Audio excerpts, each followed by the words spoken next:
जय जगन्नाथ नमस्कार।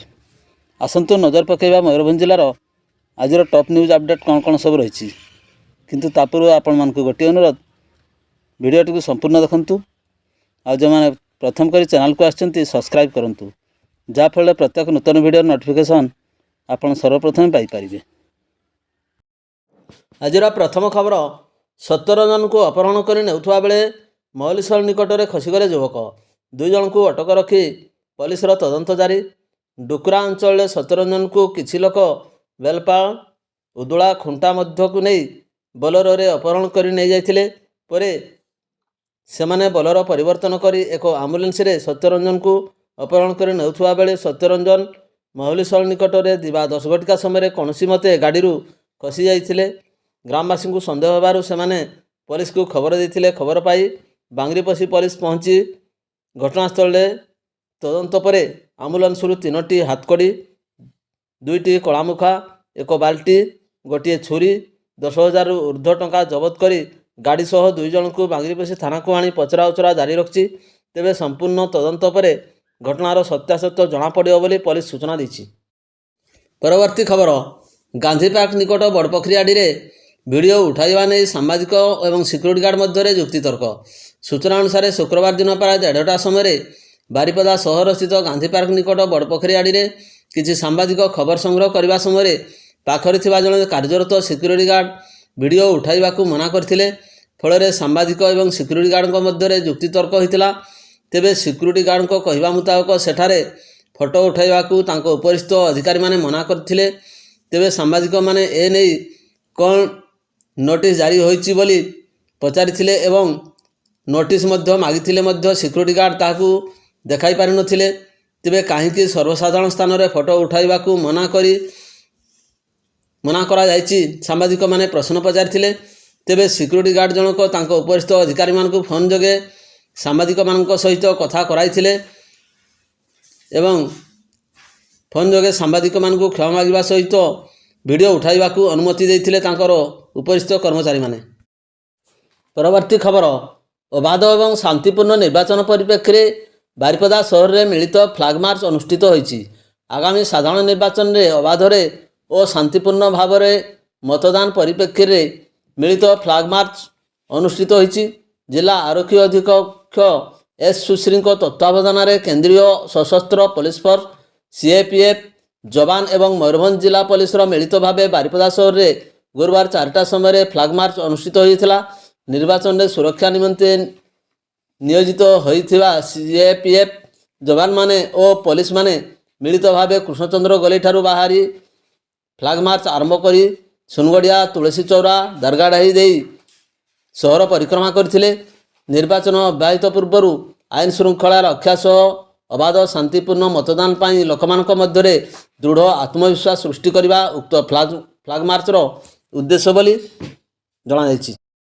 परवर्ती खबर अबकारी विभाग सैटेलाइट टीम पक्षर छटराईपुर एवं मेलाडांगर ग्राम में चढ़ाऊ चरा देशी मद जबत घटना 2 जन गिरफ अभियुक्त माने हेउचंती छटराईपुर ग्रामर मानस किस्कु एवं मेलाडांगर ग्रामर श्याम हांसदा।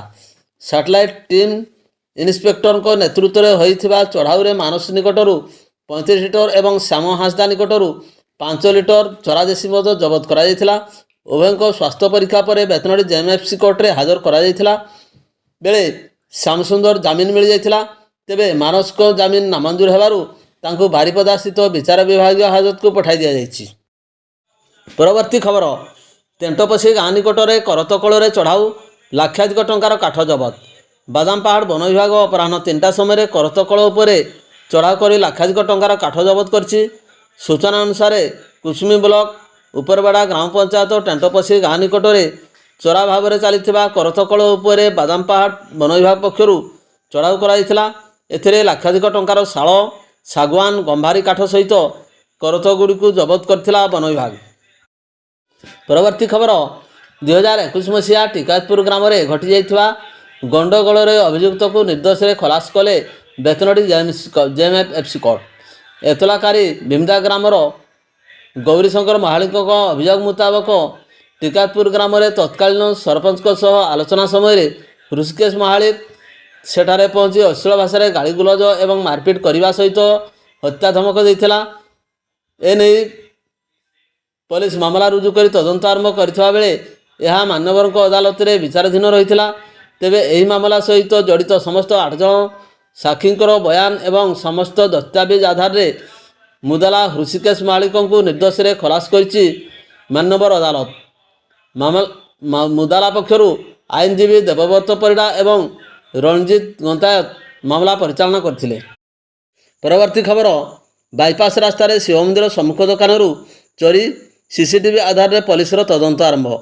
କରଞ୍ଜିଆ ସହର ଦେଇ ଯାଇଥିବା 220 ନମ୍ବର ଜାତୀୟ ରାଜପଥର କରଞ୍ଜିଆ ବାଇପାସ ରାସ୍ତାରେ ଥିବା ଶିବ ମନ୍ଦିର ସମ୍ମୁଖ ଦୋକାନରୁ ଚୋରି ହୋଇଥିବା ଦୋକାନୀ ଶ୍ରୀକାନ୍ତ ରାଉତ ଦିବା 2 ଘଟିକା ସମୟରେ ଥାନାରେ ଅଭିଯୋଗ କରିବା ପରେ କରଞ୍ଜିଆ ଥାନା ଅଧିକାରୀ ନିରୋଜ ମଳିକଙ୍କ ନିର୍ଦ୍ଦେଶ କ୍ରମେ ଏକ ପୋଲିସ ଦଳ ଘଟଣାସ୍ଥଳରେ ପହଞ୍ଚି ତଦନ୍ତ ଆରମ୍ଭ କରିଛନ୍ତି।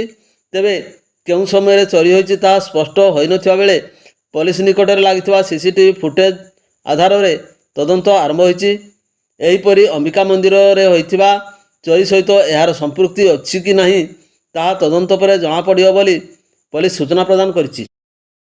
ପରବର୍ତ୍ତୀ ଖବର, ଟାଙ୍ଗରଜୋଡ଼ା ଗାଁ ନିକଟରେ ଟ୍ରେନ୍ ଧକ୍କାରେ ବ୍ୟକ୍ତିଙ୍କର ଶୋଚନୀୟ ମୃତ୍ୟୁ। ଅପରାହ୍ନ 2ଟା ସମୟରେ ବହଳଦା ଥାନା ଅଞ୍ଚଳ ଟାଙ୍ଗରଜୋଡ଼ା ଗାଁ ନିକଟରେ ରେଲୱେ ଟ୍ରାକ୍ ଉପରେ ଚାଲି ଚାଲି ଯାଉଥିବା ଲୋକଙ୍କୁ ଟାଟା ବାଦାମପାହାଡ଼ ଟ୍ରେନ୍ ଧକ୍କା ଦେଇଥିଲା। ଏହାପରେ ସ୍ଥାନୀୟ ଲୋକମାନେ ଗୁରୁତର ବ୍ୟକ୍ତିଙ୍କୁ ରାଇରଙ୍ଗପୁର ଡାକ୍ତରଖାନାରେ ଭର୍ତ୍ତି କରିଥିଲେ। ସେଠାରେ ଚିକିତ୍ସକ ବ୍ୟକ୍ତିଙ୍କୁ ମୃତ ଘୋଷଣା କରିଥିଲେ। ବ୍ୟକ୍ତିଙ୍କର ପରିଚୟ ମିଳିପାରି ନାହିଁ। ବହଳଦା ପୋଲିସ ଘଟଣାର ଅଧିକ ତଦନ୍ତ ଜାରି ରଖିଛି। ପରବର୍ତ୍ତୀ ଖବର, ବଦଳିଲେ ବାରିପଦାସ୍ଥ ମୁଖ୍ୟ ହସ୍ପିଟାଲର ପ୍ରଶାସନିକ ଅଧିକାରୀ। ବାରିପଦାସ୍ଥ ଜିଲ୍ଲା ମୁଖ୍ୟ ହସ୍ପିଟାଲର ପ୍ରଶାସନିକ ଅଧିକାରୀ ସୁସ୍ମିତା ଉପାଧ୍ୟାୟଙ୍କୁ ଅନ୍ୟତ୍ର ବଦଳି ହୋଇଛି।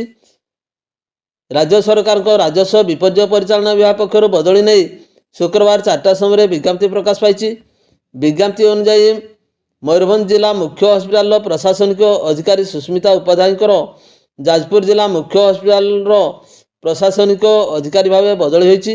ତେବେ ଉକ୍ତ ସ୍ଥାନରେ ଯାଜପୁର ଜିଲ୍ଲା ମୁଖ୍ୟ ହସ୍ପିଟାଲର ପ୍ରଶାସନିକ ଅଧିକାରୀ କ୍ଷୀରୋଦ କୁମାର ଦାସଙ୍କର ମୟୂରଭଞ୍ଜ ଜିଲ୍ଲା ମୁଖ୍ୟ ପ୍ରଶାସନିକ ଅଧିକାରୀ ଭାବେ ବଦଳି ହୋଇଛି। ଉକ୍ତ ସ୍ଥାନରେ ଯଥାଶୀଘ୍ର ଯୋଗଦାନ କରିବାକୁ ଅଧିକାରୀମାନଙ୍କୁ ନିର୍ଦ୍ଦେଶ ମଧ୍ୟ କରାଯାଇଛି। ପରବର୍ତ୍ତୀ ଖବର, ଗୋପବନ୍ଧୁ ନଗର ବ୍ଲକ ପୁରୁଣା ବାରିପଦା ପଞ୍ଚାୟତ ସ୍ଥିତ ଖଡ଼ିକାପଦା ଗ୍ରାମର ଜଣେ ବିବାହିତ ମହିଳା ନିଆଁରେ ପୋଡ଼ି ହୋଇଥିବା ବେଳେ କଟକ ବଡ଼ ଡାକ୍ତରଖାନାରେ ଚିକିତ୍ସାଧୀନ ଅବସ୍ଥାରେ ମୃତ୍ୟୁବରଣ କରିଛନ୍ତି। ମୃତକ ଜଣକ ହେଉଛନ୍ତି ପ୍ରଦୀପ ମୁଖୀଙ୍କ ସ୍ତ୍ରୀ ସବିତା। 2023 ମସିହାରେ ପ୍ରଦୀପ ଉଦଳା ଅଞ୍ଚଳରେ ରବୀନ୍ଦ୍ର ମୁଖୀଙ୍କର ଝିଅ ସବିତାଙ୍କୁ ବିବାହ କରିଥିଲେ। ଗତ 11 ତାରିଖରେ ଶାଶୁଘର ଲୋକେ ଅଧିକ ଯୌତୁକ ପାଇଁ ସବିତା ଦେହରେ ନିଆଁ ଲଗାଇ ମାରିଦେବାକୁ ଉଦ୍ୟମ କରିଥିବା ବେଳେ ତାଙ୍କ ମା ସରସ୍ୱତୀ ଖୁଣ୍ଟା ଥାନାରେ ଅଭିଯୋଗ କରିଛନ୍ତି। ଏନେଇ ଖୁଣ୍ଟା ଥାନାରେ 100/2024ରେ ଏକ ମାମଲା ରୁଜୁ ହୋଇଛି। ସବିତାଙ୍କର ଅର୍ଦ୍ଧଦଗ୍ଧ ଅବସ୍ଥାରେ ପ୍ରଥମେ ଉଦଳା ଡାକ୍ତରଖାନା ଓ ପରେ ଗୁରୁତର ଅବସ୍ଥାରେ କଟକ ବଡ଼ ଡାକ୍ତରଖାନାକୁ ସ୍ଥାନାନ୍ତରିତ କରାଯାଇଥିଲା। ସବିତାଙ୍କ ଶରୀରରେ 80% ପଡ଼ିଯାଇଥିବା ବେଳେ 11 ଦିନ ଧରି ମୃତ୍ୟୁ ସହ ସଂଗ୍ରାମ କରି ଶେଷରେ ଆଖି ବୁଜିଛନ୍ତି। ଅନ୍ୟପଟେ ସ୍ୱାମୀ ଘରେ ନଥିବା ବେଳେ ସ୍ତ୍ରୀଙ୍କ ଏଭଳି ଘଟଣାକୁ ବିଶ୍ୱାସ କରି ହେଉନି। ଶବ ବ୍ୟବଚ୍ଛେଦ ରିପୋର୍ଟ ଓ ପୋଲିସର ତଦନ୍ତ ପରେ ସତ୍ୟାସତ୍ୟ ଘଟଣା ପ୍ରକାଶ ପାଇବ ବୋଲି ଉଭୟ ପକ୍ଷ ଅପେକ୍ଷା କରିଛନ୍ତି। ଭିଡ଼ିଓଟିକୁ ଶେଷ ପର୍ଯ୍ୟନ୍ତ ଦେଖିଥିବାରୁ ଅନେକ ଅନେକ ଧନ୍ୟବାଦ।